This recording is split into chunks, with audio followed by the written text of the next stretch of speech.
Hi, I'm Tim Bartz, Internet Sales Manager here at McArthur Ford in Salina, Kansas, your source for Ford news, update, and information, including your Maverick information on a Monday. And I don't have a lot for today to cover that I want to talk about, but I do want to update you on a couple things and maybe fix an error that I had put out there on Maverick Truck Club. So we'll get into all this. Make sure if you like Maverick information, news information, that you check out this. Make sure you subscribe with the bell notification turned on so you don't miss any of our videos. And yeah, so let's dive in here and talk about this. So first of all, let me give you an update on the recall for 2024 model year.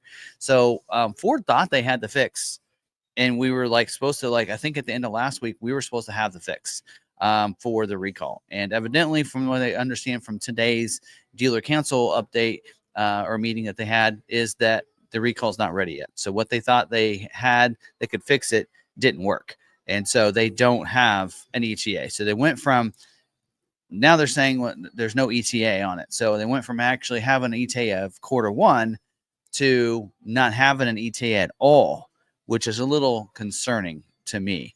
But so just so you know, that's out there. And I don't know. I know some people are looking to get a great deal, scoop up one of these 24s that's on a dealer lot after those recalls are done and get you a good deal. I don't know if how long it's going to be. So I'm just putting that out there and letting you know that I do think that once the recall is done, I do think that we're going to see either a low interest rate or some sort of rebates because 25s will be on dealer lots. They're going to be selling for a while, and they're going to have these leftover 24s that are just going to need to go. And so hopefully Ford does the right thing and gives us a way to sell those 24s. Also, something else I want to update you on is the gas filter. So little fact on those EcoBoost motors, a lot of people are looking at the technical guide. I'll show you an image here of that guide that shows that there's been a reduced in horsepower for 25 model year. And a lot of people are asking why. I've been told that it's a gas filter that's need to be required to put on those vehicles, but only in certain situations. And let me tell you that when that's going to happen. So a lot of people are concerned. They're actually looking at their vehicles right now. They're receiving the 2.0 EcoBoost motor vehicles, and they're looking through the vehicle and trying to find that gas filter and see if that has it on it and everything. And so I've been told that the gas filter would not be put on a Ford Maverick 2.0 EcoBoost engine until job 3. So just so you know, the Maverick and the Bronco Sport are built at the same plant. The Bronco Sport has two different motors for the EcoBoost. They have a 1.5 liter and they have a 2.0 liter. All the 1.5 liters for job 2 are getting the gas filters put on them for those people that live in those CARB states. All right, there's 21 states around. Hopefully I get an image of what those states are. If you live in one of these states, then on a Bronco Sport for job 2, you're going to see this gas filter put on the 1.5 liter. But on the 2.0 liter, it's not going into effect until job 3. And when is job 3 going to be? I've been told it's going to be this summer. We're talking probably June, July production dates, right? And so anything that's being built right now is not going to have that gas filter. So people don't trust me, don't think it's going to happen. And they said, well, why would they have the technical guide? Well, because by the end of the year, they will have some built that way. And they have to, instead of having two different ones with different production dates, that is what the way they're doing it is. Here's what it's going to be at the very low numbers, right? So they're not going to overestimate what's going to happen, but they're going to go with what they know they can do. And that is the horsepower that you're seeing with the 238 horsepower. So just a little information on that. So you know that's happening. So anybody receives a job 1, job 2, EcoBoost motor, don't worry, there's not a gas filter on there. You're going to have your 250 horsepower. Not sure you could tell the difference between 10 horsepower, but some of you can. I probably can't. Anyway.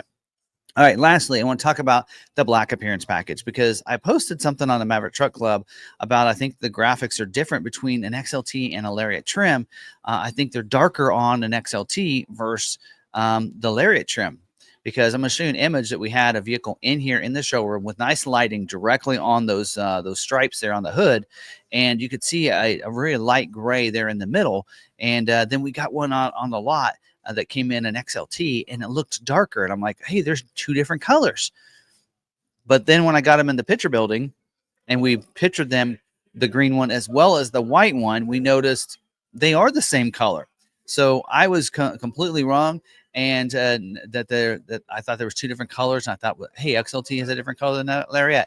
It has nothing to do with it. It was just a lighting that I had, and I think it will look a little different. The shade just looks different based on if you have a velocity blue, which we have, or an eruption green, or an Oxford white. I think the color will, make that distort a little bit. So I do want to correct anything that I might have misrepresented or said out there. The graphics should all be the same, whether it be an XLT or Lariat, no matter what color it is. It's just, it'll look a little different depending on what color you have. So I wanted to clarify that. And again, I always try to give you guys all the information that I know and I can, and I'm not 100% perfect. Some people on the Super Duty video on Saturday pointed that out to me when I said the wrong type of tire. But hopefully you guys are getting some good information from this. And if I find an error, I will correct it and let you guys know what is really going on with that. So hopefully you guys do appreciate that. And yeah, so other than that, it's really all I have for this week. I do want to get out, and the only reason I haven't done anything else is because it's like 0 degrees outside today, and I don't want to sit in a Maverick doing a video on the lot. I don't have any in the showroom. So so this is what you're getting for this week. So hope you guys are okay with that, and hopefully you guys will deliver some other how-to video for next week. I do want to talk about dealer installed options and why you should leave those off for next week, as well as maybe some other things, like some of the terminologies on things. What do they really mean? Some of you are like, well, Ford use these terminologies, but what do they really mean? So we'll talk about that in future episodes as well. So come on back. Make sure you're subscribed with the bell notification turned on so you don't miss any of these videos. Hope you guys are having a great Monday, and it's not too cold where you're at like it is here in Salina, Kansas. But hopefully you guys are staying warm and having a great Maverick Monday. Till next week, stay positive, be kind to one another, be kind to yourself, and we'll see you on the next video.